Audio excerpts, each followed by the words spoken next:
Starman. I'm your host, Sean Ryan. Today, I'll be joined by Chris Duerksen. Hello. And Cory Braucks. Oh, hello. How are you today, my good man? I'm doing great. This is a special episode where we'll be discussing two classic games for the NES, Mega Man 1 and Mega Man 2.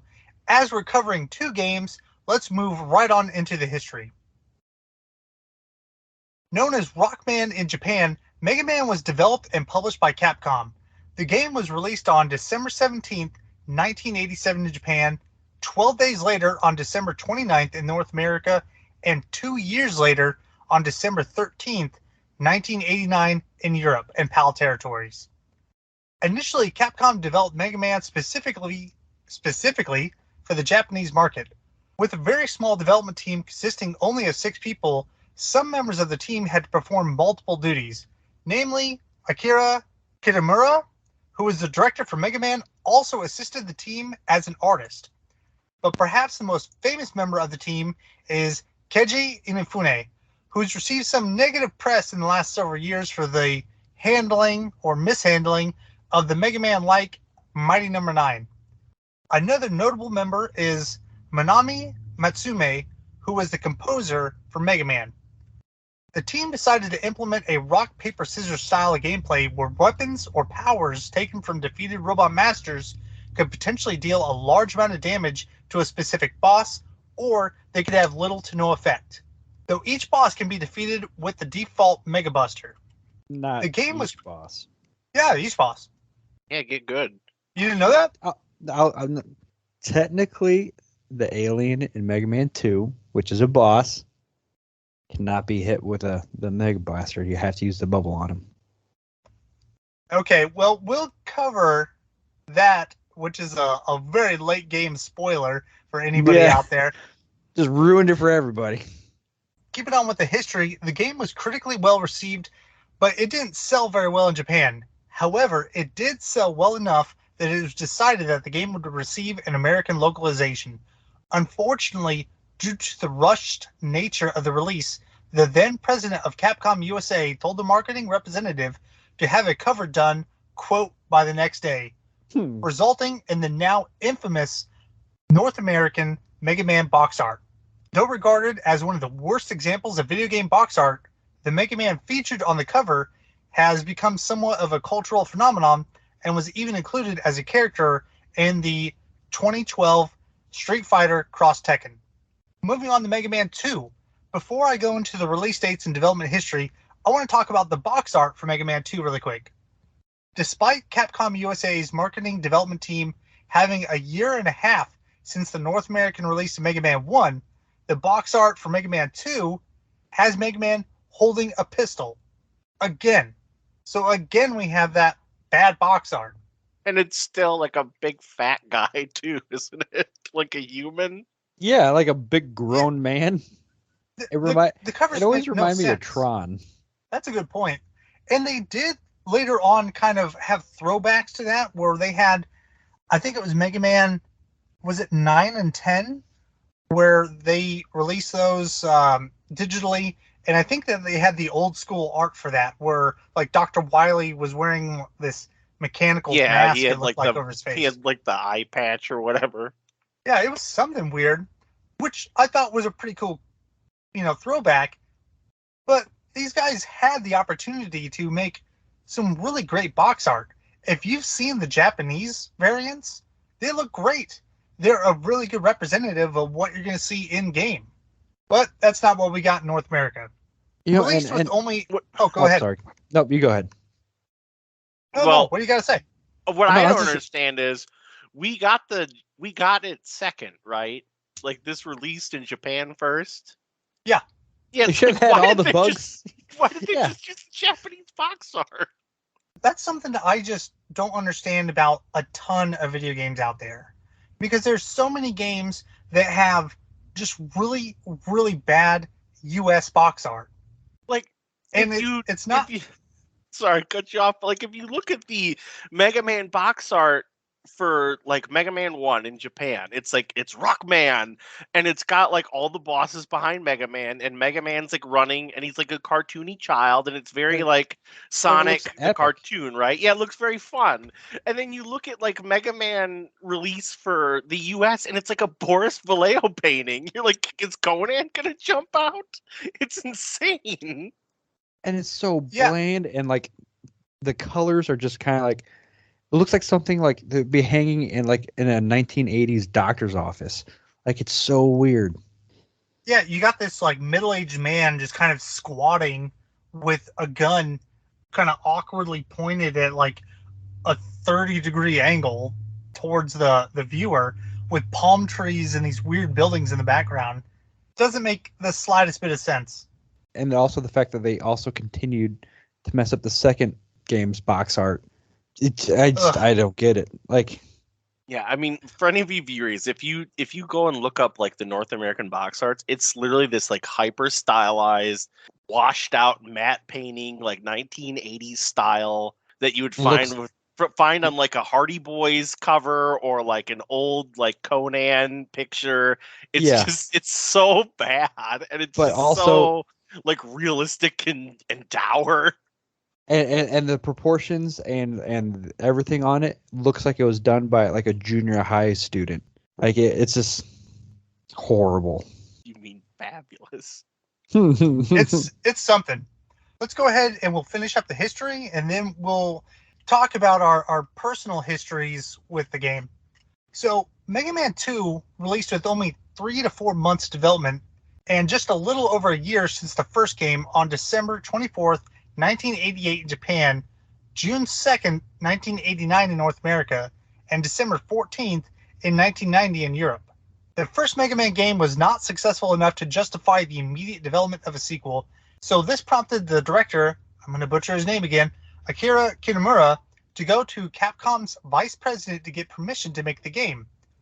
Capcom allowed the team to begin working on a sequel on the condition that they must work concurrently on other projects that they'd been assigned. I can't remember what those games were, but one of them I think was a soccer game. So this was really a passion project for these guys. And here's a quick quote from Keiji Inafune. Quote, "So we, of our own accord, got together, spent our own time. We worked really hard, just 20-hour days to complete this, because we were making something we really wanted to make. Probably in all my years of actually being in a video game company, that was the best time of my working at Capcom, because we were actually working towards a goal. We were laying it all on the line. We were doing what we wanted to do. And it really showed in the game, because it's a game, once again, that we put all of our time and effort and love, so to speak, into designing it." End quote. I think it really, really shows in this game, and that's something that I have a lot to talk about because I love Mega Man 2. Most of the development team returned from the first game, but one notable change was the composer of the first game, Minami Matsume. Though she's credited with some work in Mega Man 2, most of the soundtrack was actually composed by Takashi Tatishi. Though the first Mega Man game has relatively low sales, Mega Man 2 was immensely successful, selling over 1.5 million copies worldwide, making it the highest-selling game in the Mega Man series. Both Mega Man 1 and 2 have been re-released in various collections, the very first being Mega Man The Wily Wars for the Sega Mega Drive or Sega Genesis. That was kind of like a Super Mario All-Stars version of Mega Man. The Mega Man Anniversary Collection, which came out on the PS2, GameCube, and Xbox, and most recently, the Mega Man Legacy Collection, which is available for a ton of systems, including the 3DS, the Switch, the PlayStation. It's all over the place. But before we get started into our personal histories, let's take a quick break and listen to some amazing music from Mega Man.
Welcome back. I hope you enjoyed that music.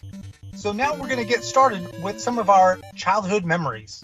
All right, and before we do that, I just wanted to bring something up quick that should have been talked about a minute ago, but I wasn't really in my headspace. Anyway, so it is really funny how like this was Mega Man 2 was like a passion project basically. It was something where like you said they had to do it in their free time essentially.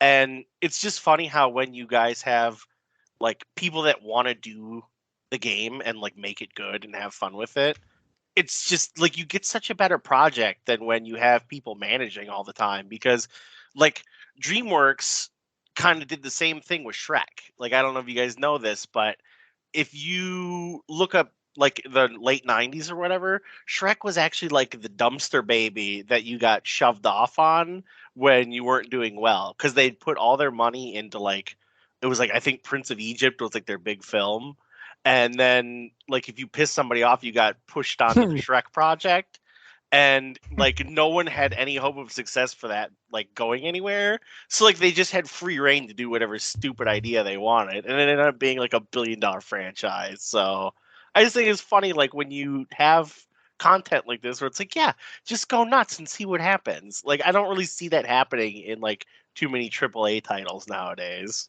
To add on that, I mean, you talked about how like 2 was a passion project that they had to beg to be able to do it, because the first one is, I don't know, would you consider that a failure? Like, I think it kind of broke even, so I don't think it was a failure. I just think it was something where it's like, you know, it's not. I think they were just budget. I think they're just going to leave it behind. But even the first one is such a great game. Like, yeah, it's really fun, but like I just think it's something like, okay, you know, we have the budget for X amount of projects, and like this one's not going to do as well as this one, so you know, I don't have faith in it. Commercially, it didn't do exceptionally well in Japan or North America, but I think a part of that is probably like we were talking blame about the box art. Was the box art. Because if you're a kid in the 80s and you go to the rental store, you're not going to buy that game. That's not the title you're going to pick up. You're going to pick up something like that looks cool. Metal Gear has pretty good box art. The Castlevania games when did Mega Man have 1 great drop? Box art. Was it 87? 87. It came out in December 17th, 87 in Japan, and the 29th of December also in 1987 in North America. Which also, doesn't that seem weird? Like, hey, let's put this out after Christmas. They could have rushed and got it out a month earlier to get during the Christmas sales. They wait till everybody's done spending their money and then release the game. Well, release dates weren't very rock solid then. It wasn't until you had your and we talked about this before in the Sonic episode, where Sonic 2, the Sonic Tuesday, that was a big deal. Right. You know, you also had the Mortal Monday was a big thing in North America. And I mean, like you look at similar release dates for a lot of like the games that came out in this era, and you're talking about like Mike Tyson's Punch Out, you're talking about Metal Gear, you're talking about Metroid,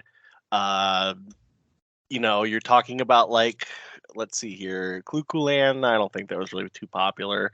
Like Donkey Kong 3 and Super Mario Bros. Like you're talking about a lot of like big games, and then you have something that looks like, you know, there's a 40-year-old man on the cover. Like I think it's going to be a pretty hard sell for the Christmas season, you know. Mm-hmm. Yeah, I think they dropped multiple balls here. In Japan, Christmas isn't as big a deal as it is in America, and it's really the New Year's holiday. That's the Did we ever talk about that? I don't know if we've talked about how Colonel Sanders is a cultural icon in Japan. I think that might be a story for another time, though. Yeah, really quick, for those of you that don't know, Kentucky Fried Chicken is huge in Japan on Christmas. Like, it is a very big deal.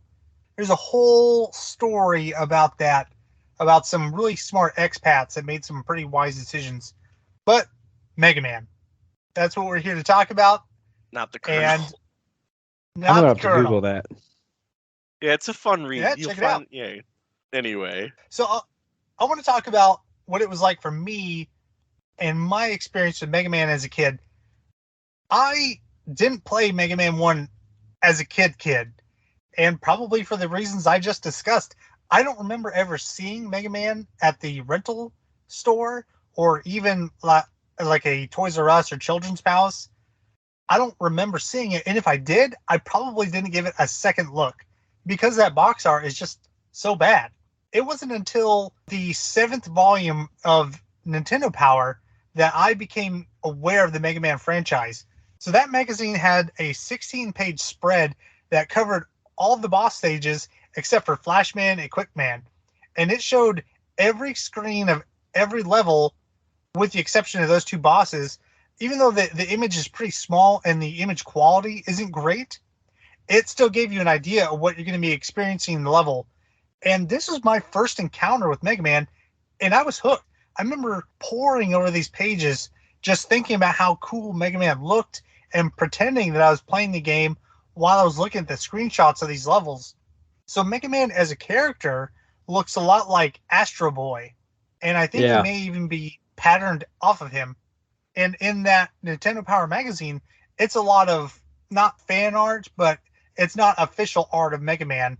It's just something that whoever was responsible for the marketing or graphic design in Nintendo Power, they were just drawing Mega Man stuff.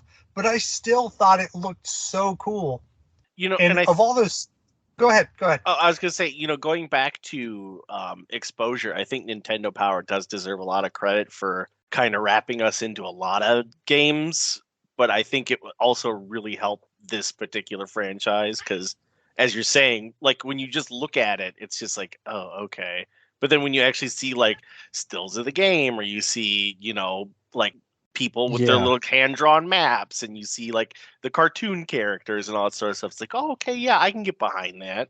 But I think Nintendo Power really does deserve something for like a lot of exposure and advertising for like some pretty good games back in the 80s and 90s that might have flown under the radar. Absolutely. I pored over every single page of every single Nintendo Power because this is just kind of how it was back then. You didn't get all the games in the world. You got 1 or 2 games a year, and you had to be really kind of economic with, how are you going to ask for those games? Like, which games are going to be your number ones? And a lot of that, for me at least, came from renting these games and then deciding whether or not it was something that I wanted to play all the time. And Mega Man 2 was one of those games I rented and wanted to play all of the time. In fact, I've got a story about it that I'm going to talk about in a second. But none of my friends had this game, and none of them had Nintendo Power either. So I would bring my magazine to school and try to show the other kids, but they didn't care. They didn't give a shit. They just wanted to play kickball or whatever it is that we did, in the late 80s. There's a sound that's burned into your brain. The sound of that rubber ball? Yeah, the sound of that rubber ball hitting somebody in the face. But eventually, I got my hands on this game, and I was allowed to rent it from our local grocery store, and I played the hell out of it. And I don't remember what order I played the stages in, or I don't even remember if I beat any of the bosses. I know for a fact I didn't beat the game. I got nowhere close. But like I said, I was obsessed with this game, but the rental period was only 2 days long, and we got it over the weekend. So we got it on Friday night, so I had Saturday, Sunday, and then Monday we had to bring it back. And when those 2 days were up, my parents asked me to go get the game because we had to take it back to the store. I lied to them and said I couldn't find it. So, of course, they told me to go look for it.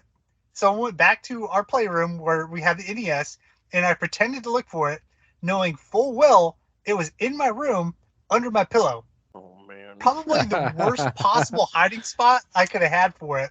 But they didn't look for my room. So I pretended to look for it, and eventually just told them it was gone. I couldn't find it. So they grounded me on the spot, told me to keep looking. Eventually, they let me give up, but I was still grounded. No Nintendo, no friends, extra chores, the works, the whole 9 yards. My 2 months later, I had a copy of Mega Man. No, it didn't work out that way, unfortunately. Oh no! My you parents returned worked it? opposite shifts. My father worked nights, and my mother worked days. So when I came home from school, my father was asleep, and my mother wasn't home yet. So I went straight to my room, grabbed the game, and started playing it.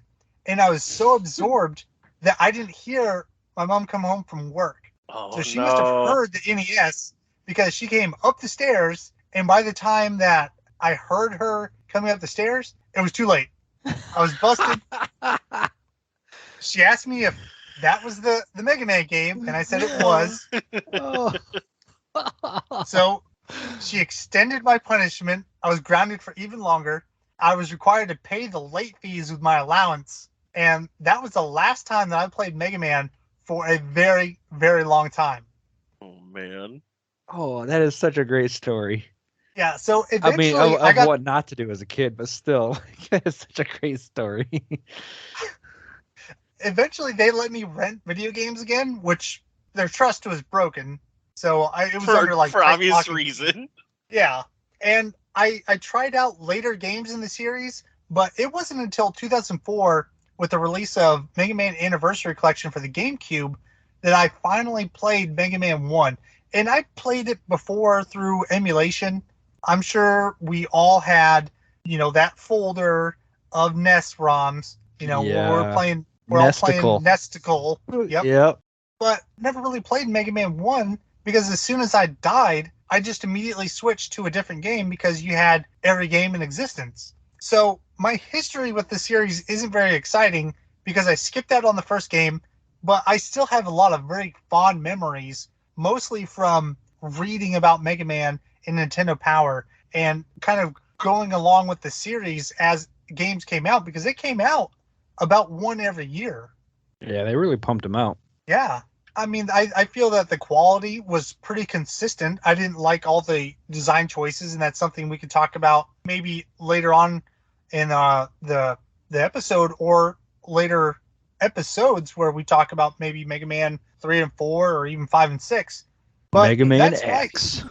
That's my history of the game.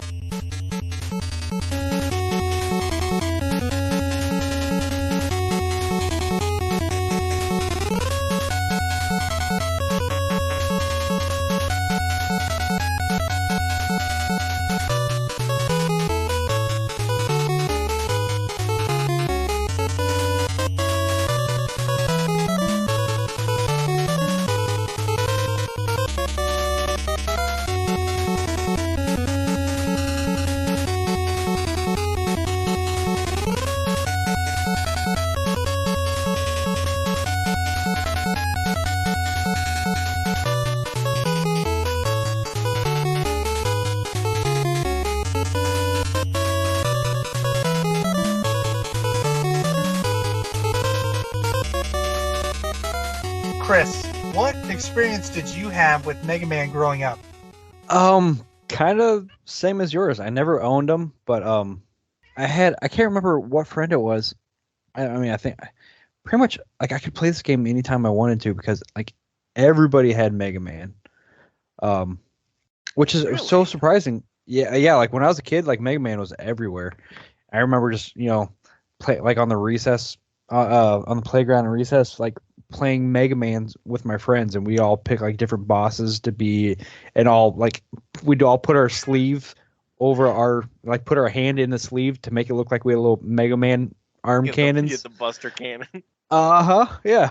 Like to me, like Mega Man was huge as when I was a kid. Like it was everywhere. Everybody knew Mega Man. Everybody loved Mega Man, which is so weird because like when you talk about how much like 1 flopped, was basically a flop, and then 2 was awesome, but it still the box art. But that's so interesting that Mega Man was your playground game because for us it was The Legend of Zelda. But for us it was Mega Man, and also I didn't own the games myself, but I did have the handheld Tiger game for Mega Man 2 that also featured some horrible art on it. And I don't think I ever played 1 as a kid.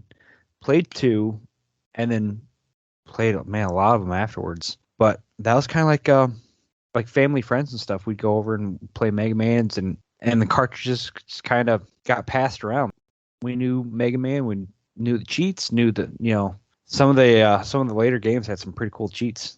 I just Googled the Tiger Electronics Mega Man 2, and it looks like the same box art from the NES. Yeah, it's the box art from the NES that was put around the frame of the game, and even without even looking at it right now, I can tell you, because this is one of the things that always stuck out to me as a kid.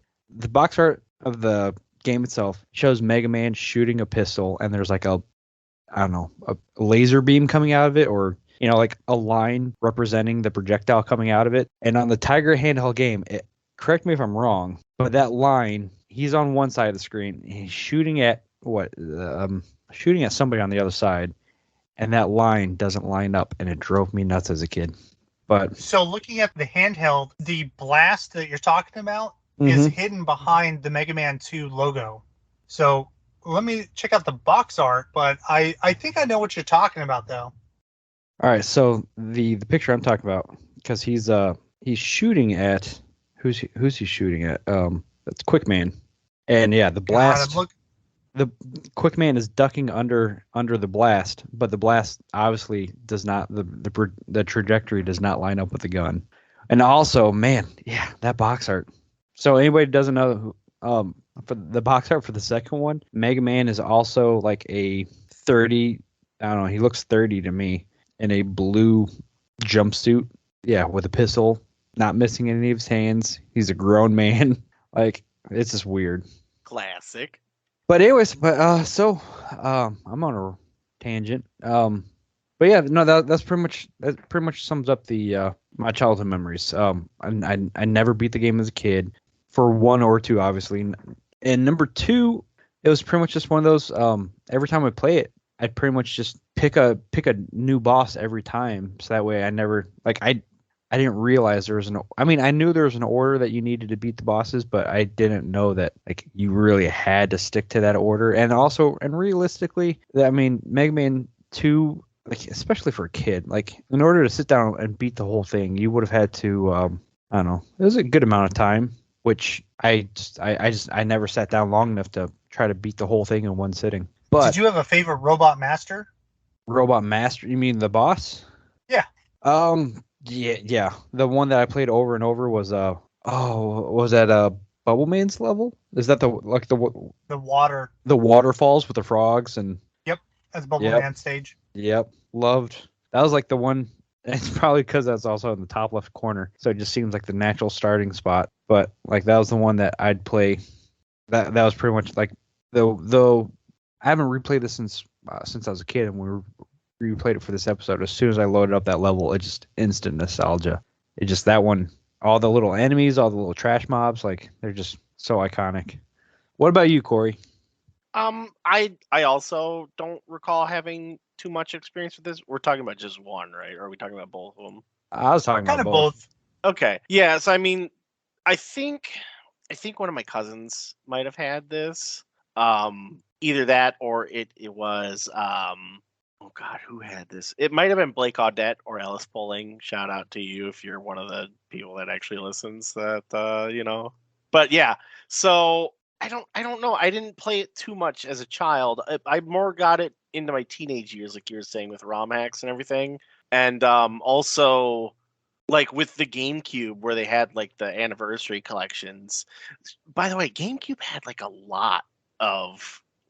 Like they had like the Midway collection and like how many other retro like arcade things did they have, like the Namco Museum, whole bunch of stuff. Anyway, so yeah, like I remember playing this a couple times as a kid. I don't remember if this was a rental ever, but I know I definitely had a friend who had it, and we've played a few times. And one of the things I did like about it was that there is really no like correct starting point. There's definitely like a way to do it to like get the weapons in order and like beat it and everything, but you can start like on whatever boss you feel like. So from like a replayability standpoint, that was always really cool to me, because like as a kid you could just turn it on and be like, okay, like which guy am I going to try today?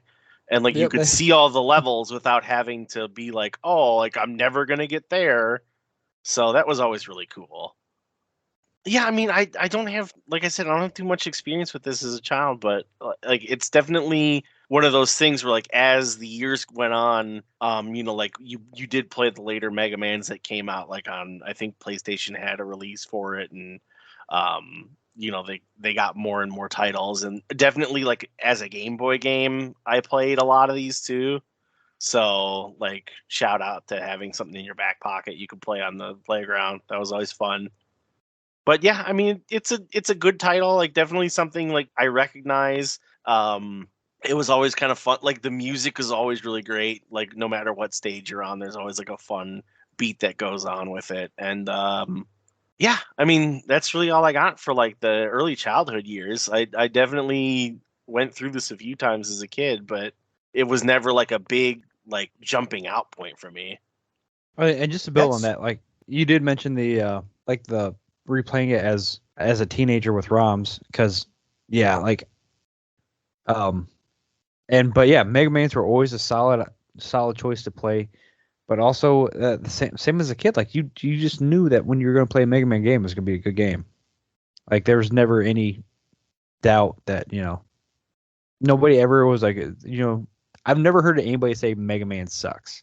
And then when all the retro stuff started coming, like back after high school, I remember like I was in bands and stuff, and there were a lot of scene kids and hipsters, the beginning of hipsters, and when everybody was, when retro became cool again, and people were putting Mega Man stickers on like Mega Man was like the cool new old thing again, and yeah, like Mega Man has just always been around. It's always been great. Yeah, Mega Man has always kind of come and gone in waves. It seems like Definitely. almost every like main or popular console, because there's some out there that just didn't make it. Almost everything had a Mega Man title to it. You had the PSP games, you had the collections on GameCube and the PS2. You had collections that were, I believe, on the Xbox 360. Even now, we have I can't remember what the name of it. It's not the Anniversary Collection, but you have, oh gosh, the Legacy Collection, which is available for the Switch. It's available for the 3DS, like I mentioned. And both of those titles are on sale very often. And as far as Mega Man goes, when talking about just the Switch, there's the Mega Man Legacy collections, both 1 and 2. There's the Mega Man X collections, 1 and 2. There's Mega Man 11 available. So you have a wide variety of games to play from back in the day on current gen systems. And they all run pretty well. It's pretty easy to emulate these games. Well, and not only that, but even if you haven't ever played a Mega Man game, like you've got exposure to Mega Man because of like the adjacent things that he's been put in over the years. Like he was in Marvel vs. Capcom, like the original, like back in the 90s, and Yep. he pops up in a couple other things. Like I think he pops up in like Street Fighter X and God, well, there's a couple others he pops up in, like some of the crappier mobile games and like Smash Bros and things. Yeah, I of was that gonna nature. say he's in Smash Bros now. Like he's kind of a staple franchise character at this point. So I mean, I think everyone knows who Mega Man is. And isn't the horrible box art? Didn't they make that its own? They made Smash Brothers character. Yeah, they made him a character. I don't know if he was a Smash Brothers or if he was in like Street Fighter. He might have been in that one. But so I mentioned it earlier in the history. He was in the Street Fighter Cross Tekken. There you go. But I swear, isn't he also in the newest Smash Brothers? I don't think Switch? he is, but DLC. No, he's not. Okay, no. Or is he an alternate skin? Yes, I did watch the cartoon. You know what? I think I watched the cartoon.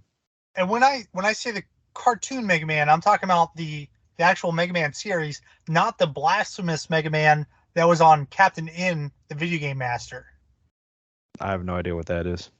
No, there was like a very like 90s cartoon, like very much like Japanese anime style, right?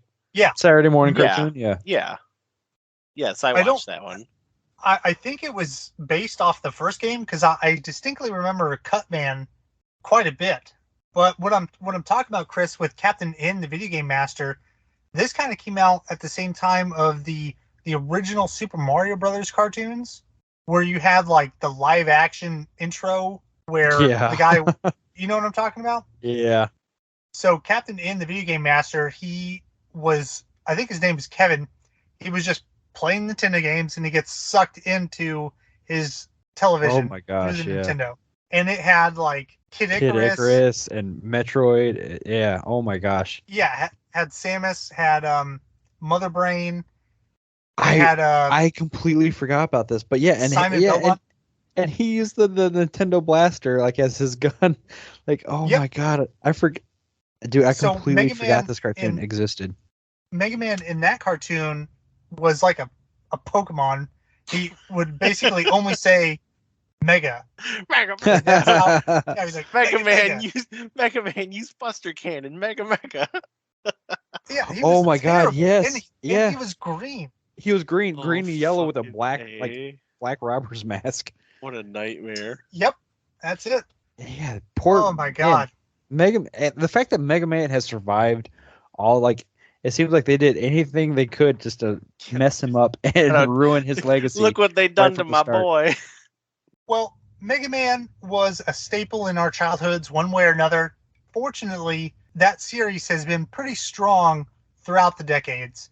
So let's take a quick break, and when we come back, we're going to discuss replaying Mega Man 1 and 2 today and how we feel these games stack up, not only compared to each other, but compared to today's standards. Are they worth playing?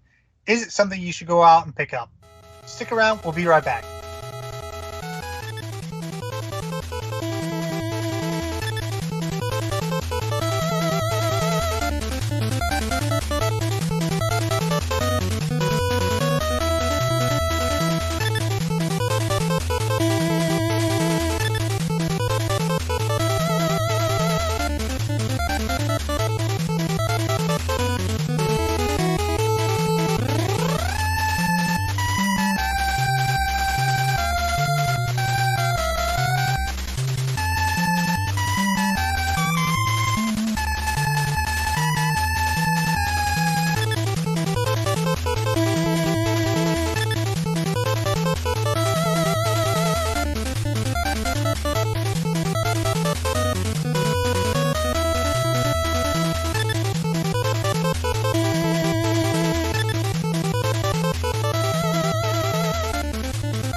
Now that we've finished discussing what it was like playing the game back in the day, we're going to go ahead and talk about what it's like replaying Mega Man 1 and 2 in 2022.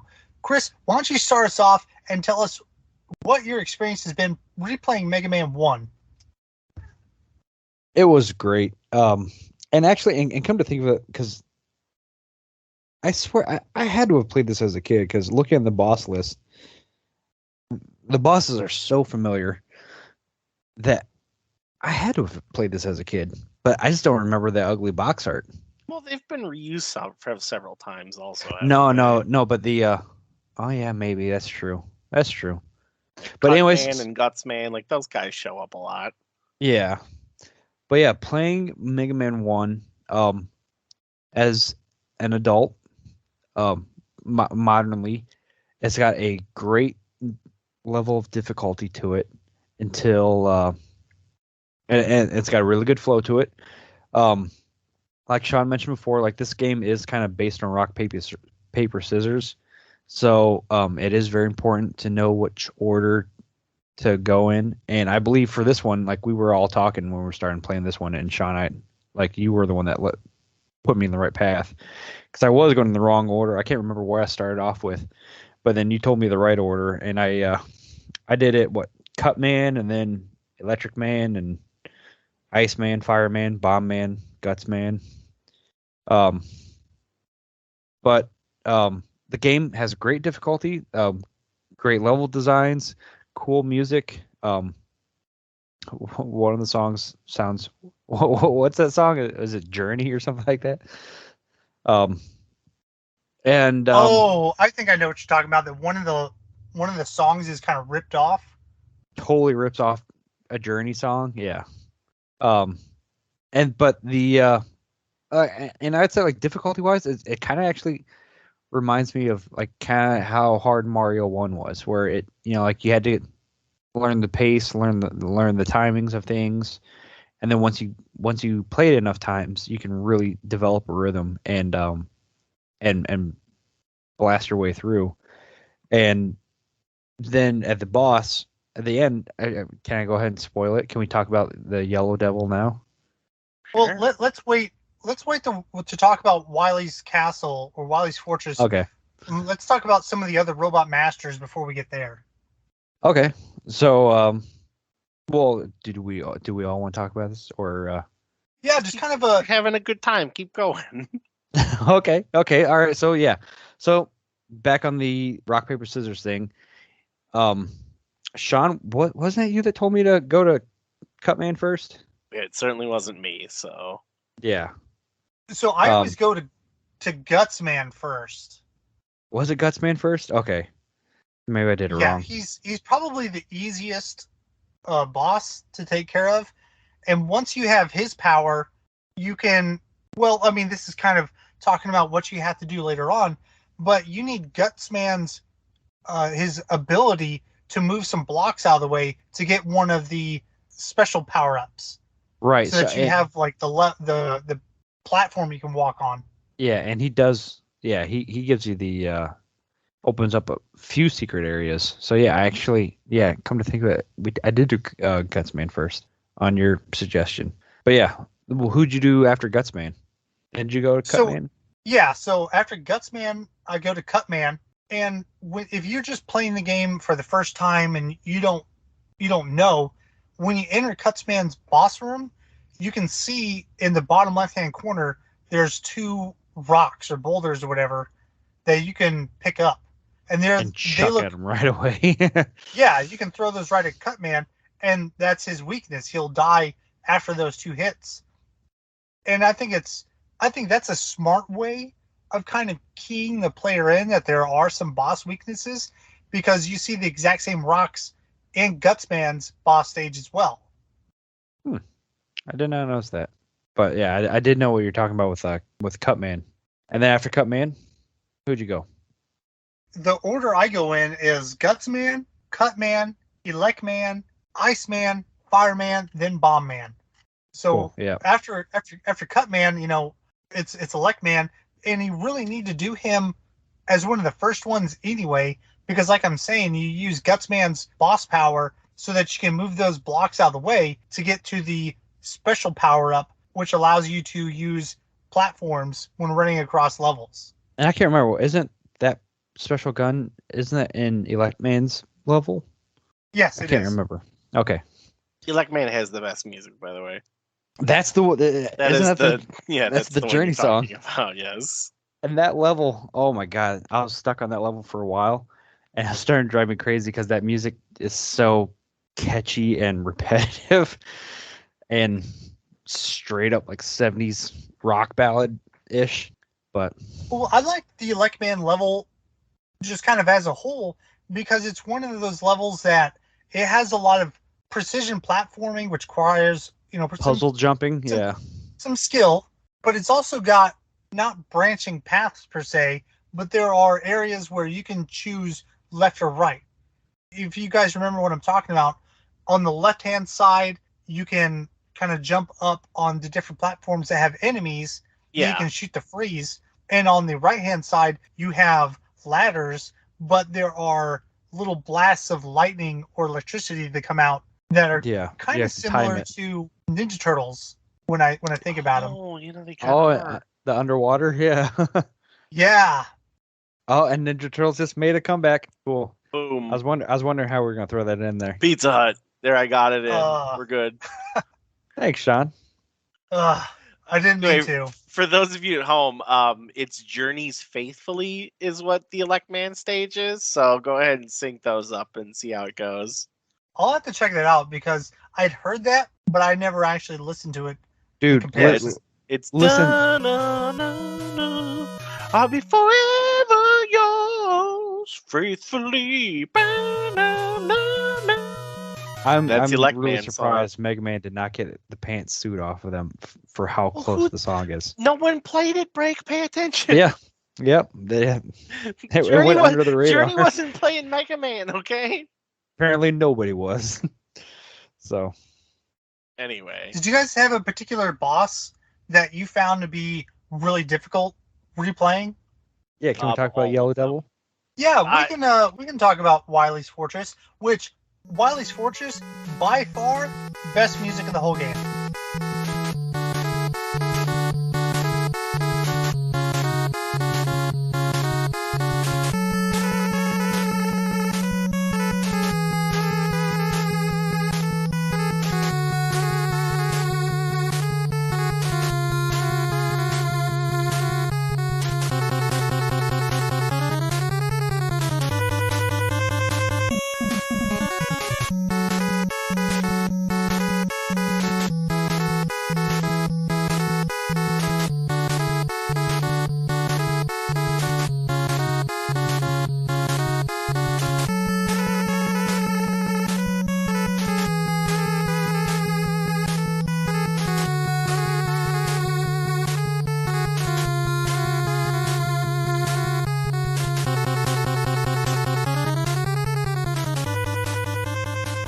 Yeah, I would agree with that.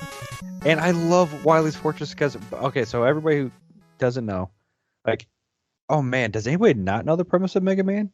I think everybody has to know, right? Dr. Wily's trying to break into your stuff. Right. He's so trying to take over the world.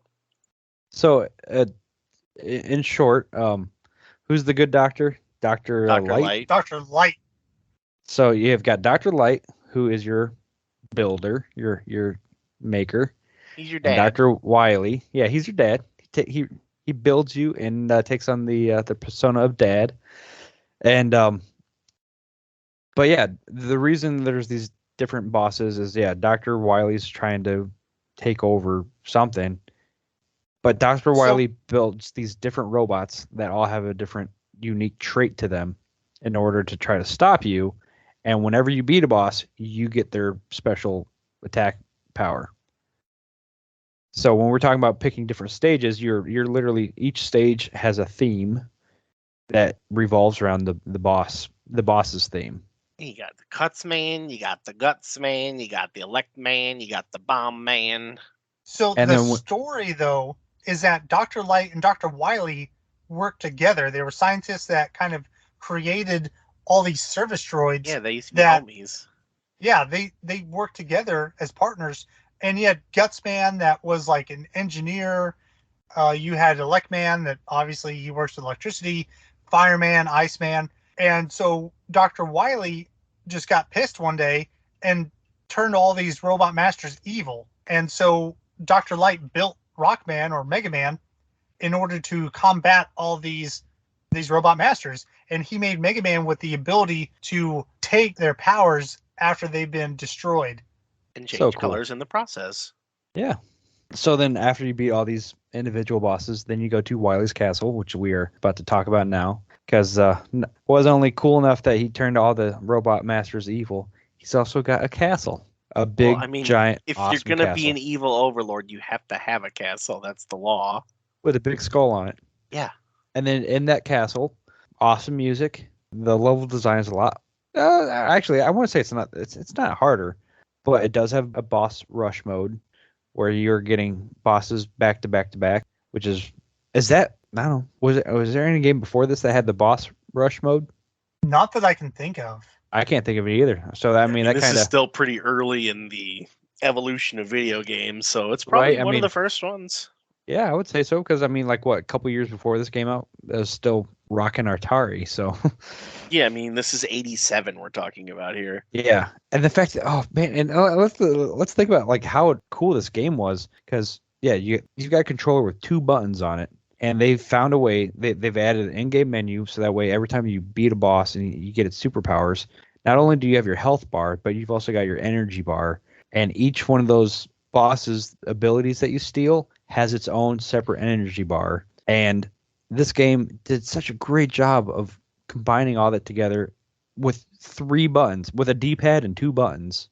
and start and select. I really do like the fact that this is non-linear too. I mean, like you can say that there is a right way to do it and there's a way to make it easier on yourself, but like you can kill these bosses in basically any order and still beat the game.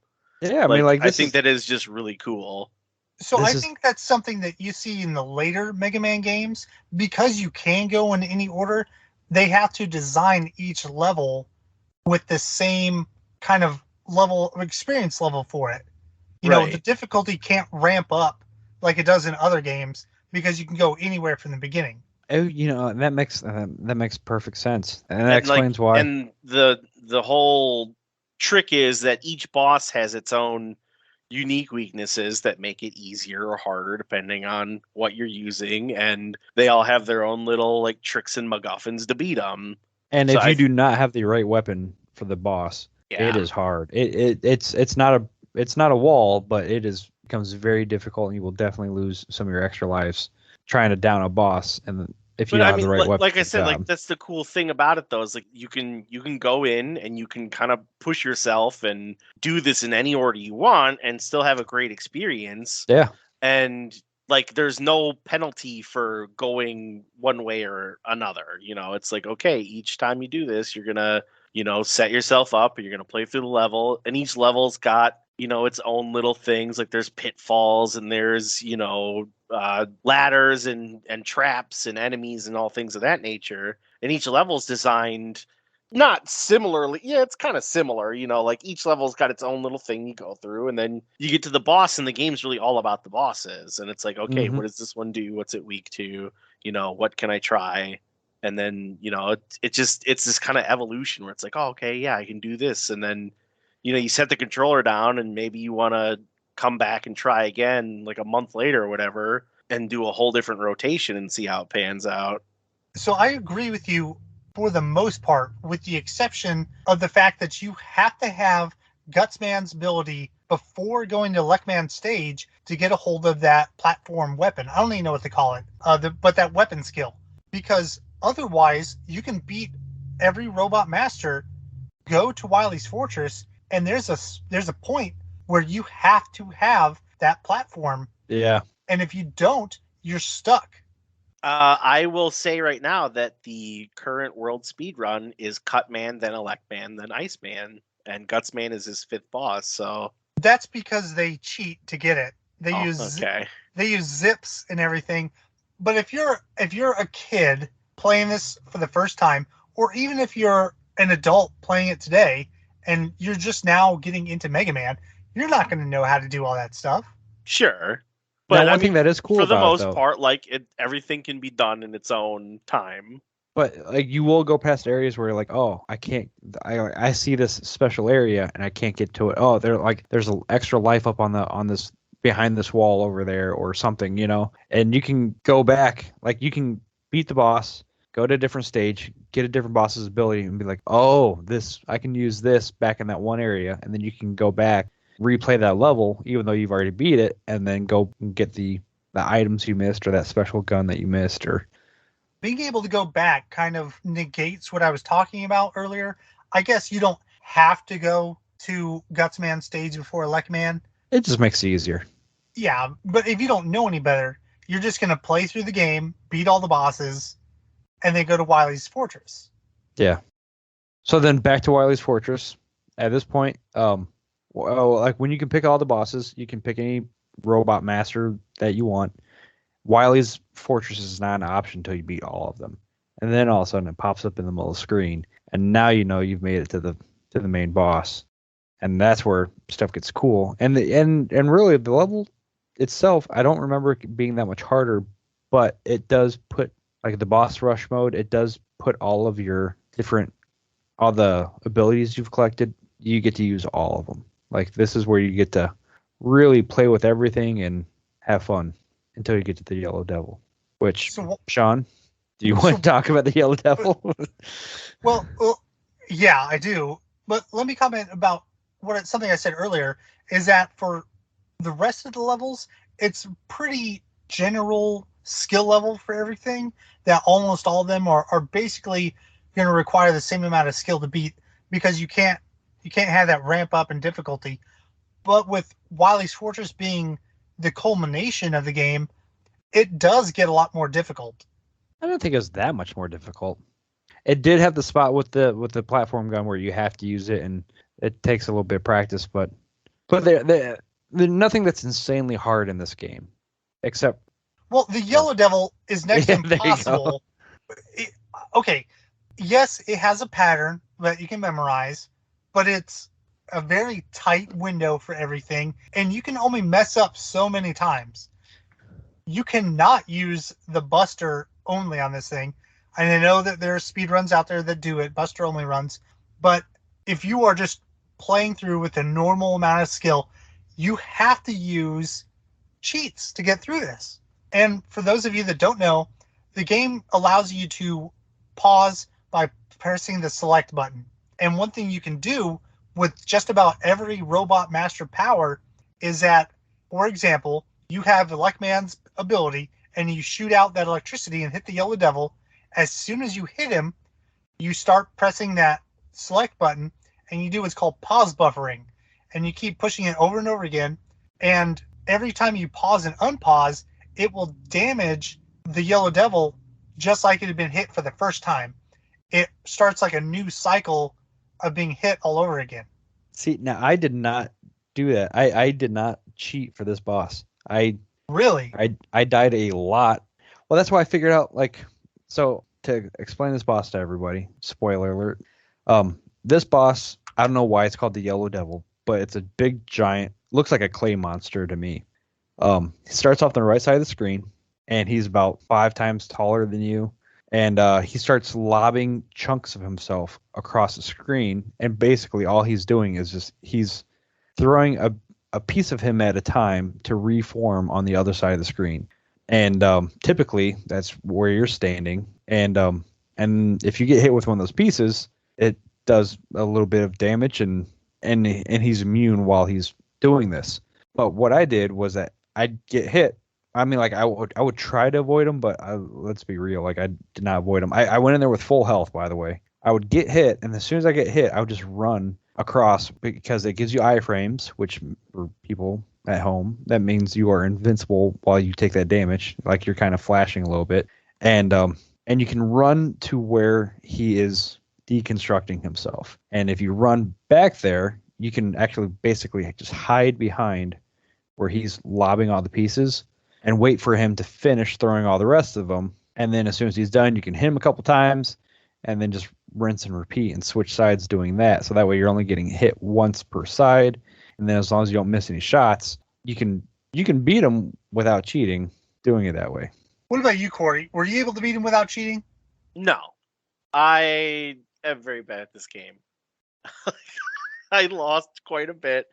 I ended up playing different levels at different times because I honestly am just not good at Mega Man. Yeah, I mean, like, it's a really fun game, and I enjoyed it, but I got the crap kicked out of me quite a bit. Yeah, and to build off that, like when I said, like, this does have a good difficulty level, this game is very challenging. It's not impossible, but it is very challenging. So you briefly touched on Wily's Fortress as a whole. So Wily's Fortress is composed of 4 different sections. The first one, the boss of that area, is the Yellow Devil that we've been talking about. Wily 2, this is where you have the start of the boss rush. And for me, this is really confusing because I had played Mega Man 2 first. So, and we'll get to that later, but in Mega Man 2, your boss rush, you fight all of the bosses at once. But in Mega Man 1, you fight Cutman, Elecman, and then you fight a clone of yourself. Which, that was weird and cool. Yeah, I thought it was really cool. What I thought was really cool about that is that every time you switched abilities, it switches too. It switches with you. Yeah. So there's no like good way to go about it. So I beat him with the Mega Buster. I beat him by, I can't remember. I think I used Cutter because Cutter is pretty easy to dodge, but it's really easy to get him to jump into it. Then you have Wily 3, which is almost like a auto-scrolling level. The boss isn't really interesting at all. But Wily 4, this is where the boss rush came in that I was expecting. because you now fight the remaining Robot Masters in order. And then it tops off with Wily himself, and he's in this kind of mechanized contraption, and it has multiple phases for you to beat. And it kind of reminds me of the water boss from Shinobi 3. Yeah, a little bit. Yeah. Let's do kind of our overall thoughts on Mega Man 1. Then we'll discuss Mega Man 2, and we'll discuss our overall thoughts on Mega Man 2, and then we'll kind of compare and contrast a little bit at the very, very end when we do our final thoughts. So my thoughts on Mega Man 1, something we didn't mention yet, is that it had a score system, which is kind of a relic of the arcade era, and it doesn't really add anything to the game. In fact, I think it kind of detracts from it, because when you are shooting enemies, occasionally they will drop health and they will drop kind of ammo refresher, but they also drop score pellets. And those are just little pellets you can pick up that add to your score. The score doesn't mean anything in the game. It's just for bragging rights. It's a very much whose line is it anyway scenario. Yeah, exactly. They are made up and meaningless.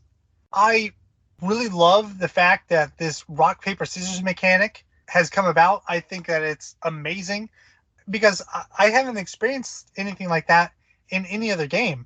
I think this is kind of a Mega Man exclusive. Oh, yeah. I hadn't thought of that. Less so. I mean, Pokemon is totally rock, paper, scissors. It's not with the same variety of bosses. Like every gym in Pokemon is a specific counter, and like there's just no. I mean like the typing. You know how electric gets beat by ground, and ground gets beat by whatever. I can see it though. But Mega Man 1, Chris, you're saying that the difficulty wasn't too bad. I think that Mega Man 1 is brutally difficult. No. I'm saying it's got a good difficulty because it's nice and difficult. I mean, like it is very difficult, not impossible, but very difficult. It makes you cry with sad tears. What do you guys think, Cory? What are your thoughts on Mega Man 1? I think Mega Man 1 is fun, but I don't think it's an endurance trial. Like you just get ruined by a lot of these old school games, and Mega Man is right up there with the whole it's very, very hard, and it's something that requires you to. Trial is perfect way to say it. Yeah, like you just have to sit down and just brute force your way through it, and it's rough, man.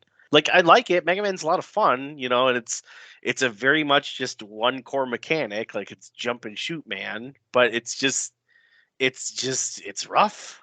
Yeah. No, and I wasn't gonna mention this until we got to the Mega Man 2 part, but like when you say it's an endurance trial, like it really is, because one huge improvement Mega Man 2 has on Mega Man 1 is the password system. Yes. So you can there's no restarting in Mega Man 1. Yeah, no, like it does have unlimited continues, however. Sure. Which is great. But at the same time, like if you have to go to school or your mom says it's time to get to bed, like that's the end of it. Whereas Mega Man 2, oh, so glad that they had the password system in there. It's rough. It is. But we beat it, and now we're going to move on to its sequel, Mega Man 2. Let's take a quick break. We're going to put in some music for Mega Man 2, and when we come back, we're going to discuss what made this game as good as, if not better, than the first one. Stick around. We'll be right back. Wait. Sean, did you say you did beat one? Yeah. I beat one. Cory, you said you didn't. No, right? I didn't beat one. As a child or an adult, I suck. Okay. It was rough. Okay. Just curious. All right. Okay. Now go to commercial.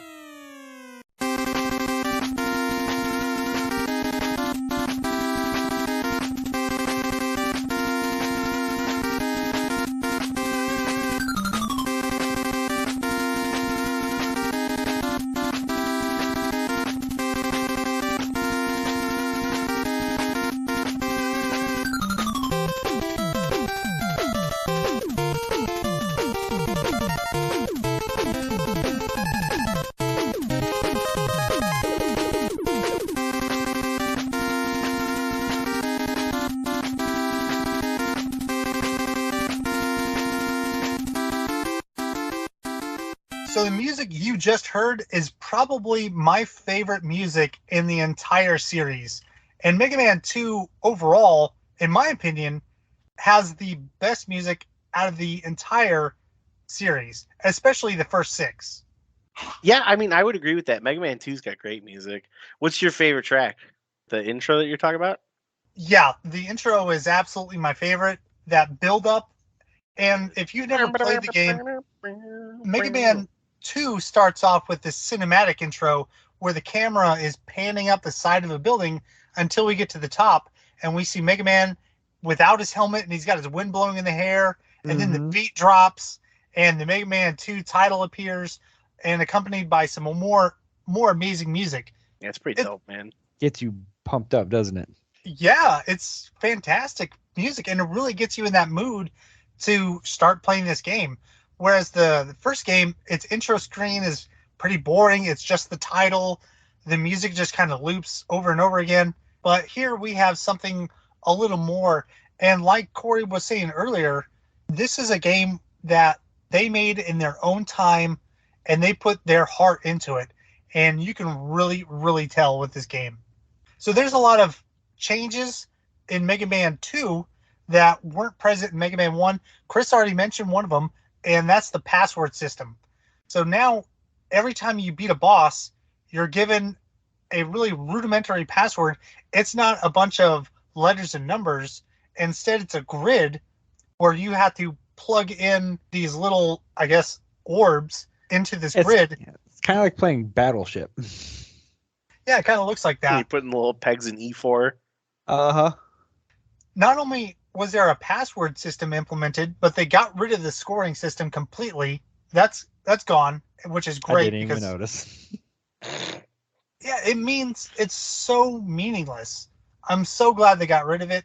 There are more devices. In the first game, you had that platform device, but here, after beating certain robot masters, you got devices that allowed you to ride platforms in the air. There were platforms that would attach to the wall that would scale the wall, or there were ones that were kind of like a horizontal jet that you could jump on and ride it across the stage. Yeah, they definitely added different modes of transportation to help you get around. That And was they're very vital. cool. Yeah. Actually, I will admit, the one that scaled the wall, I think I only used that one once. Because there's two devices that are pretty similar, there's the one that allows you to ride the wall and the one that creates floating platforms. Those two are similar enough that you can kind of avoid using the wall crawler, but they are absolutely necessary to get through Wily's Fortress. And some of them are pretty critical of just getting through stages overall. For example, Heatman stage, that has the disappearing blocks over that gigantic course of lava, if you don't remember. Yeah. Okay, now you're going to laugh at me. I didn't know about the little platform things until after I got through that part. Oh, really? Yeah. I died a lot, and I got to the point where I had to memorize all the disappearing blocks and moving blocks around because I didn't realize I could just hop on a little You got good. hoverboard. Yeah, I had to get good for that.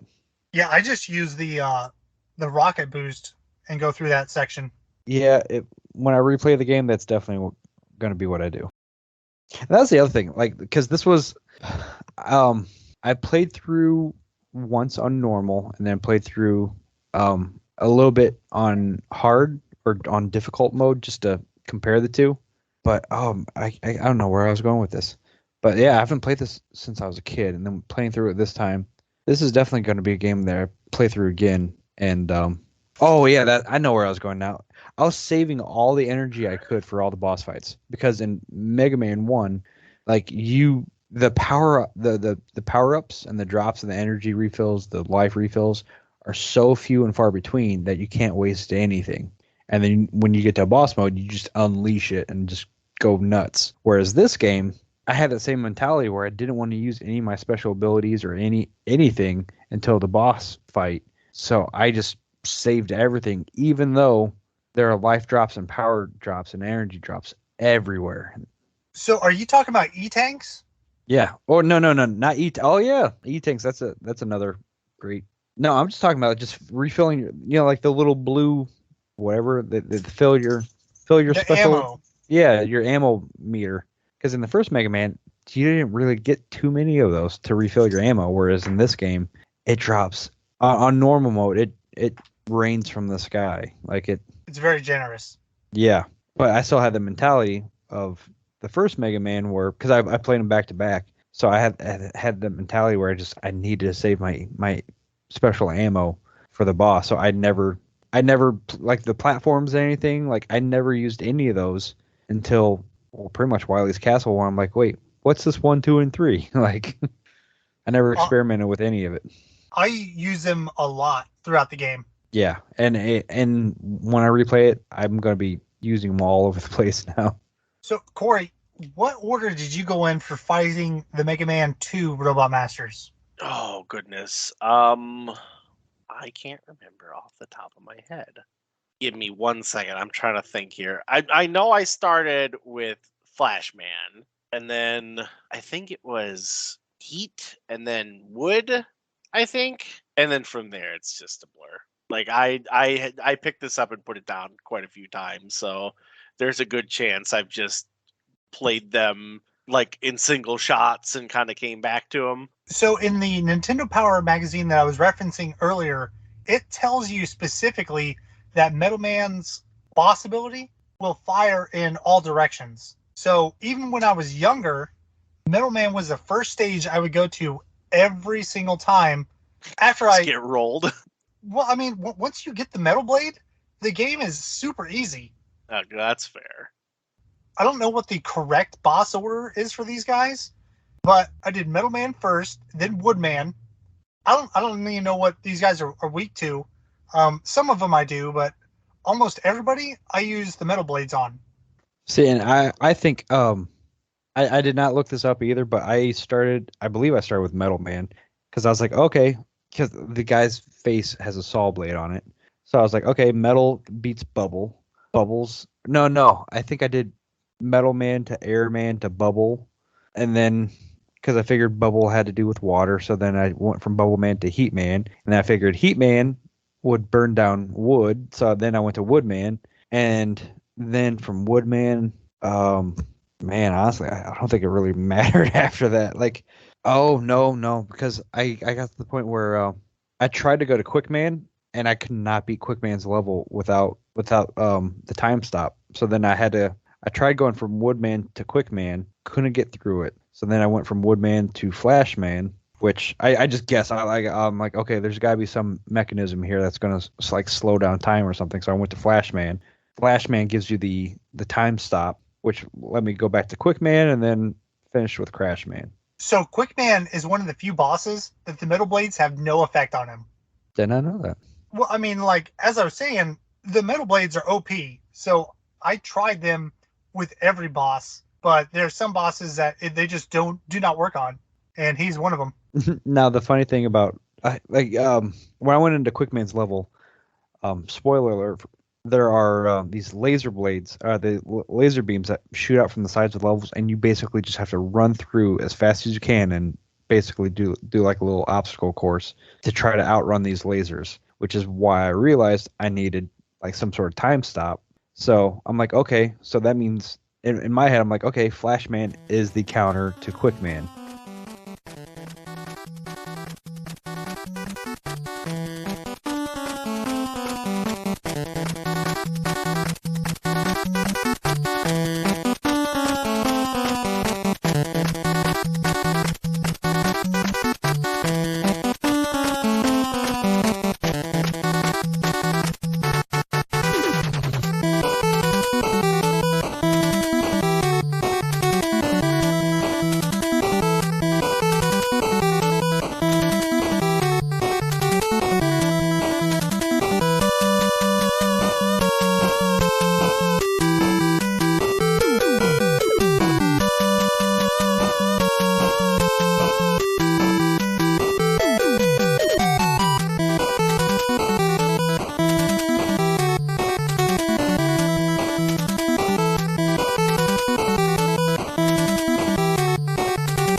So then I used Flashman's ability on Quickman, and his life bar just instantly just went in half.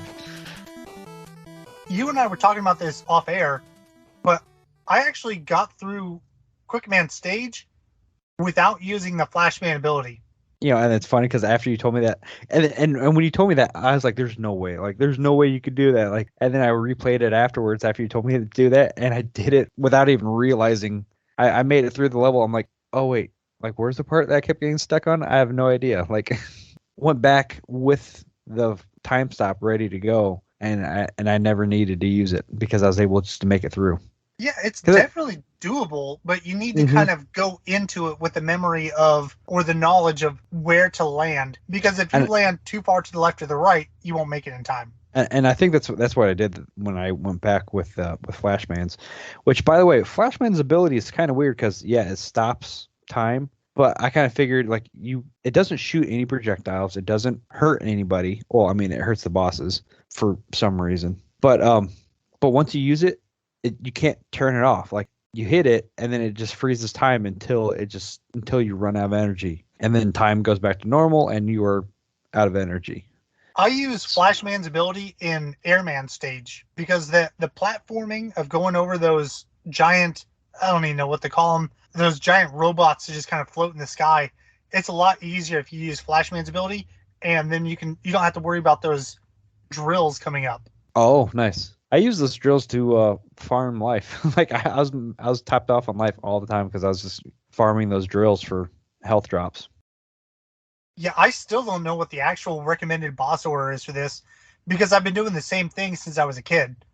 Yeah, I went and looked something up online before I actually tried for like a full playthrough, but most of them I just kind of played like, just one at a time and sat the controller down, took like 15 minutes to get through a stage and then go about my business. Was there any one boss that you had a lot of difficulty with? I think Heat Man was kind of a particular pain in the ass. Thank you, because that's the one boss that I have the most problems with, and he's the one I do last. Yeah, I did not enjoy him, like his little zipping around and his short bursts of burning you. Yeah, and the fact that, like, his gun is nothing like the ability that you get from him is nothing like what he's doing to you. It's kind of like when you're beating like a game and you have to play versus like Akuma in Street Fighter, and then you unlock him as a character and he sucks and you're just like, oh, okay. I hated that in a lot of like old school, RPGs where you have this boss encounter and he just destroys your entire party over and over and over again. But eventually you beat him, and then he, for some reason, decides to join you. And you're just like, dude, you suck. And he's garbage. He's trash. Ugh. We'll talk about those games later on. But we have Mega Man 2, and this time around we have 2 additional Robot Masters. It went from 6 to 8. Now, I think they did that because they added the password system. They were able to make the game a little bit longer. That's a good point. I hadn't thought of that. It also might just be a memory thing where they either became more savvy and could fit more in the same space, or maybe that's true. Or maybe there's just better chips. I don't know the answer to that. But Wily's Fortress, the second time that we see this in the series, and again, outside of my personal favorite, but for most people, Wily's Fortress has the best music.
That's true for me.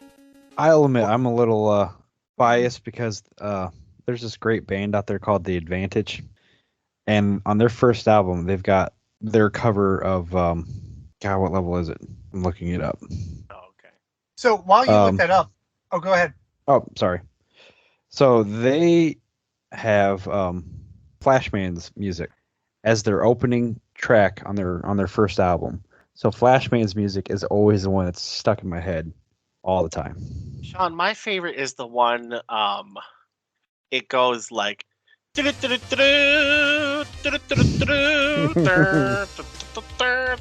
that one? I have no idea. You don't know that one? Giles theme? Oh, that's what it is. Thank you. Oh my god. I feel like I got rickrolled because I was trying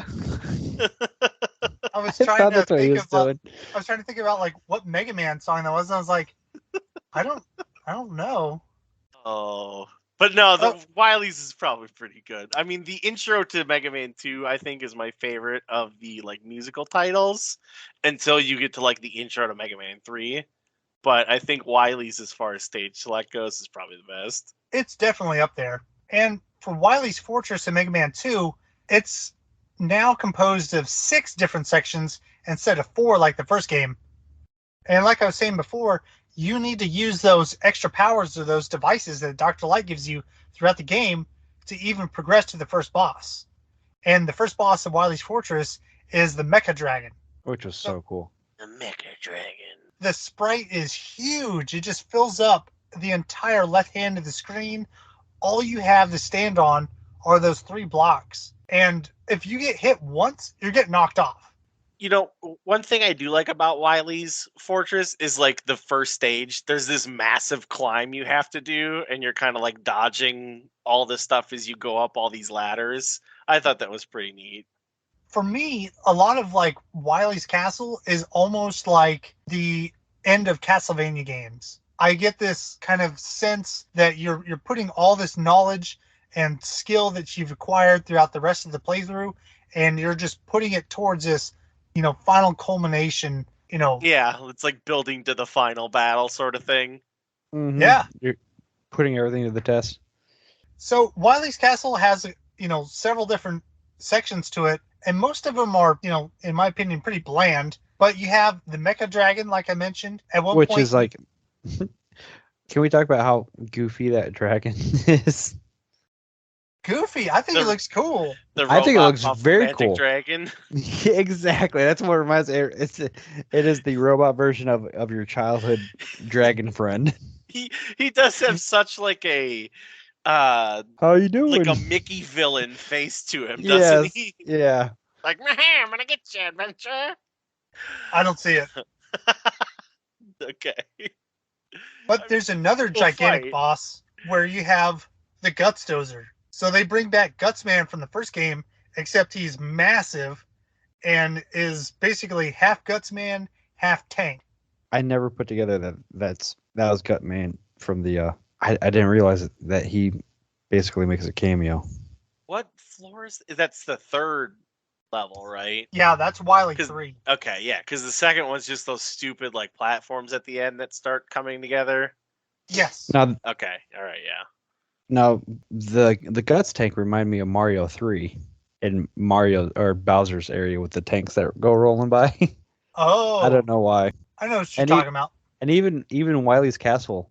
In the first game, there's no little map showing you your progress. Where in this one, like there's little checkpoints and it shows you like making your way through the castle. That also, for some reason, reminds me of Mario 3. I think Mega Man 1 does it.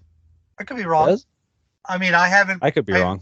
I mean, I played through Mega Man 1, and then as soon as I beat it, I put it down, and probably. Well, we'll talk about our feelings later. Blacked out of memory.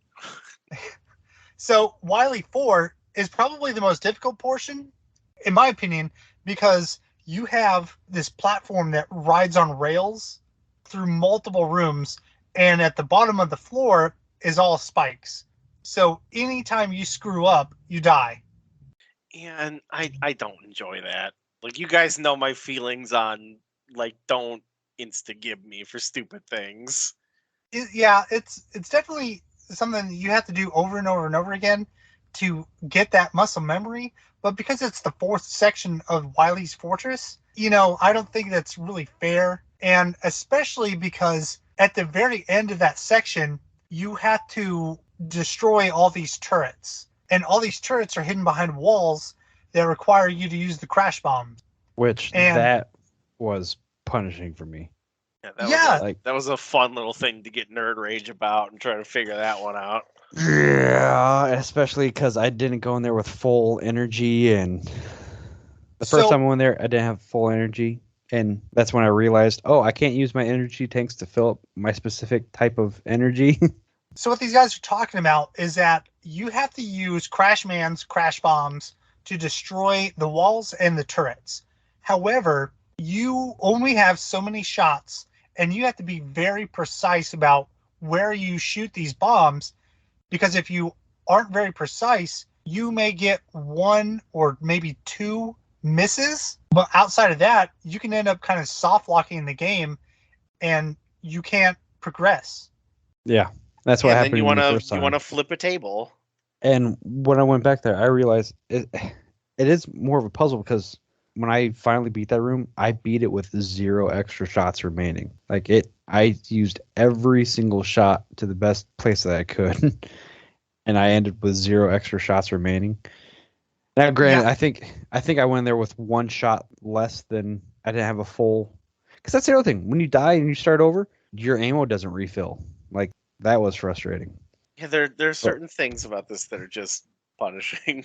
Yeah, this is probably the only part, though, that I can say this is bad game design, and I don't know how it got past playtesting. Because the playtesters never made it that far. Well, no, I think it's because the playtesters were probably largely the guys that were putting it together in their free time. Yeah. Yeah, that's true. Yeah, there probably wasn't a QA team. Yeah, this was the devs going, okay, you got to do this now, and they all knew where to put the bomb. So, but yeah, there was one spot where you had to blow up one of the walls and a bomb with the same bomb. You had to shoot in between the two of them, where your explosion would hit both of them. And if I wouldn't have done that, I wouldn't have had enough ammo. And it was just very. Oh, and we should mention these little turrets. They all fire at the same time. If you get nailed hard.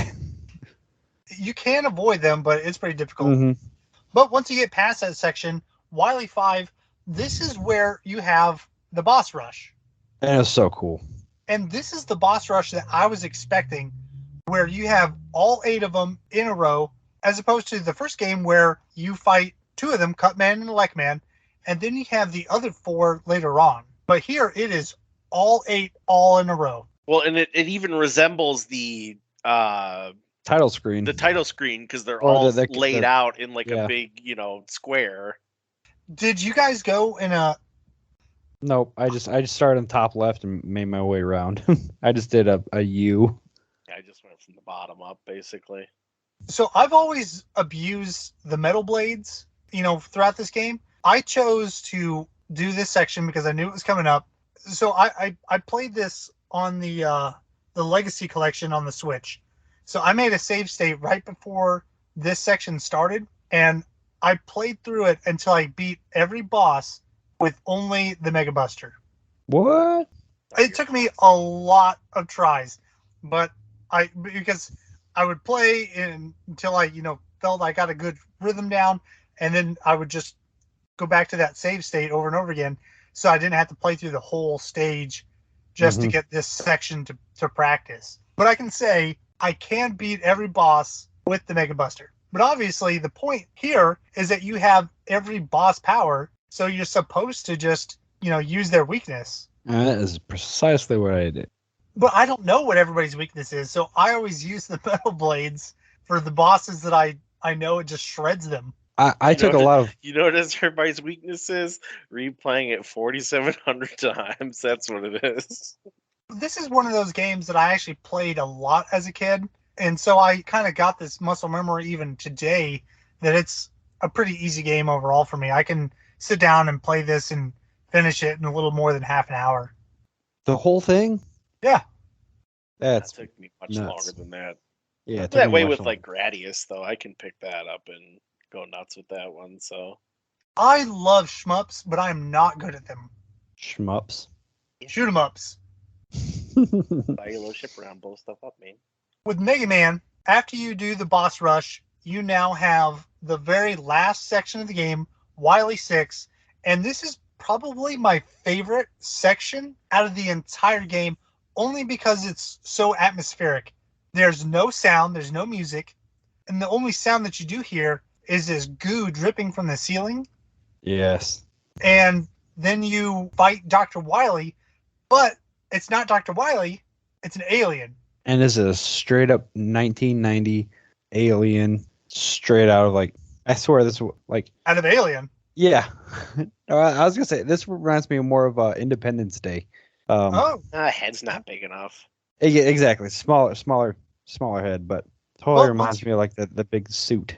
Once you beat the alien, which all it does is kind of float around and kind of lazily shoot at you, so he's very easy. Just use the bubble shot. Once you beat him, you discover that's what I was talking about. It was just an illusion. That's it. And then you beat Mega Man 2. I feel that Mega Man 2 basically improves on Mega Man 1 in every single way. They got rid of the scoring system. They added bosses. The level designs are much better, and they're more graphically impressive too. Mm-hmm. There's a password system. The music is amazing. Everything is just so much better. The bosses are more memorable. Yeah, everything is more balanced. I think that Mega Man 2 is essentially like the first real game of the series. Like Mega Man 1 is very much like their trial run thing that they did, but I think that they ended up having to cut out a lot of the extraneous BS that they just shoved in there to figure out what they were doing. That's probably true, because it does kind of feel almost like a concept, like a tech demo. That's not to say that Mega Man 1 isn't a good game. It is. Yeah, but I mean, it's just there's just, the jumping's a little rougher, it handles a little rougher, it looks a little rougher. I think they, we're still kind of feeling out the balance with the powers and what they were doing as far as the whole rock paper scissors mechanic. It was building the foundation. Yeah, it is a very good foundation, but I think that they still were okay, let's put this score system in and guys can score with each other. It's we don't need that, or they did a lot of house cleaning when the second one came around. I agree. So let's take our last break, and when we come back, we're going to give our final thoughts on each of the games and how they stack up to each other, and maybe how they stack up to some of the other games in the series. Stick around, enjoy this music from Mega Man 2.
Welcome back. So we have played through Mega Man 1, we played through Mega Man 2, and now we're going to go and give our final thoughts, our impressions on these games, and how we feel about them today, how they stack up. Cory, what are your thoughts on these games? Which one do you prefer more? And are these games that you're going to continue to play, or are you going to just kind of let this go and maybe try some of the later series like the Mega Man X and so forth? Well, I mean, I like them. They're fun games. They're very straightforward.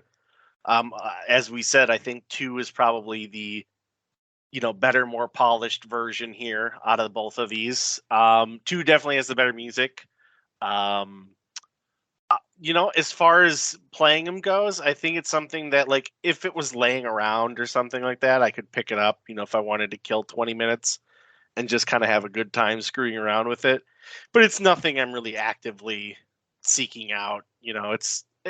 Like, if you guys really want to play like retro games, Mega Man's a great choice, but it's not really something like it's kind of the equivalent of a phone game nowadays. It's very straightforward and can get a little boring or repetitive. But other than that, if you are looking to do stuff like this, like, it's a great title in a great series. I would recommend it to anybody. Chris, what do you think? I loved playing both of them. Number 2 blows number 1 away. It has everything that you like about number 1, and then improves upon it. We talked about the password system. The balance is number 2 feels way more balanced as far as it encourages you to keep progressing. Whereas Mega Man 1 is very punishing, very difficult. Mega Man 2 has health drops and weapon energy all over the place, so it kind of helps you to keep trucking along. It's a lot more fun. Oh, and by the way, I mentioned earlier that I did play the difficult, because Mega Man 1 just has one difficulty setting. Mega Man 2 has normal and difficult. And basically, if you want to play Mega Man 2 with all the cool weapons and the upgraded, like the password system and stuff like that, but you want the difficulty of Mega Man 1, just play it on the difficult setting, and it basically feels like Mega Man 1 as far as like not dropping anything, and like it definitely takes away the health packs. Bosses are just a little bit harder. It's not a whole lot harder, but it's harder in the fact that you don't get health refills and energy refills. So you really have to be accurate and not waste any ammo and stuff like that. Number 2 is such a great game. Like, this is definitely going to be one that I will keep in my wheelhouse and play repeatedly, because it's just so much fun. And it does, I don't remember too much of 1 from my childhood, but 2 I do. Like, it definitely does. There are lots of little bits and pieces of childhood mixed in with this game. And I love it. And it's easy enough where it's super fun to play. And like I said, if you want to ramp it up and make it harder, you can play it on difficult mode. And yeah, I'll never get sick of it. And I recommend everybody play at least the second one. I mean, if you want to be a big old Mega Man fanboy, start at the beginning. I mean, they're both definitely worth the playthrough. Not like that Shinobi game. Man, I'm bad at throwing shurikens. So Mega Man 2 is, in my opinion, definitely the better Mega Man game. And it's probably not just my opinion, because if you look at the NES Classic Edition that came out several years ago, of all 6 of the original Mega Man games that came out, only Mega Man 2 is available through the NES Classic Edition. So that just kind of shows what game people really want to play. And it's Mega Man 2. Yeah, and Mega Man 2 really did kind of just, I don't know, I think it captured the right feeling that they improved on Mega Man 1 when they made Mega Man 2. But I think Mega Man 2 kind of, like, they realized what the good thing they had going was, and they kind of kept that feeling going on to the other games. You know what I mean? Like, yeah, I mean, in 3, they added the slide, and in my opinion, Mega Man 4 and later on is where they kind of get off the rails. But that's... Yeah, I think that's where they've ran out of... That's where they ran out of, like, hey, how can we keep adding to this awesome game? Like, I don't know. They stopped making subtle changes and started getting a little weird with it. But those are all discussions for a later day when we've gone through and replayed those games and we're ready to do another podcast. Speaking of another podcast, what are we going to do next? Speaking of, so we're still playing through Shining Force 2 for the Sega Genesis or Sega Mega Drive, and we are going to do an episode on that. In between this episode and the Shining Force episode, we're probably going to do another retro game, one that's not necessarily as large as these Mega Man titles are, but they're going to be games that we can kind of do a small podcast on so that we can get something out so we can continue to do this show. For everybody out there, you can follow me on Twitter at ReviewByte. That's Review BYTE. You can find us on iHeartRadio. We also have a Discord server that you can follow us. There's links in the show notes. Chris, Cory, thank you guys so much for taking the time to play through these games. And well, pleasure as always. Mm-hmm. For everybody listening, thank you, because you are the audience. Without you, we're just a couple guys yelling at each other about old video games. And, just remember, please don't find me. And if you want to find Chris, just go to his house and look at his window. And Raphael's best turtle. That is a complete falsehood. Absolute falsehood. And another game that I do want to play, and I mentioned it before, I really want to do Hyperstone Heist with you guys. Yes, please. Sure. And then we will bury the hatchet. No. I still want to do Ninja Turtles 2 and 3. Okay. The same way that we did the Mega Man episode, I want to do that with the Ninja Turtles 2 and 3 games. We'll play through these Ninja Turtle games, and then we're going to be done with the Ninja Turtle talk. Yeah, because after that... Ugh. Again, everyone out there, thank you very much. Enjoy this Mega Man 2 ending theme. It's phenomenal music, and hope to see you again.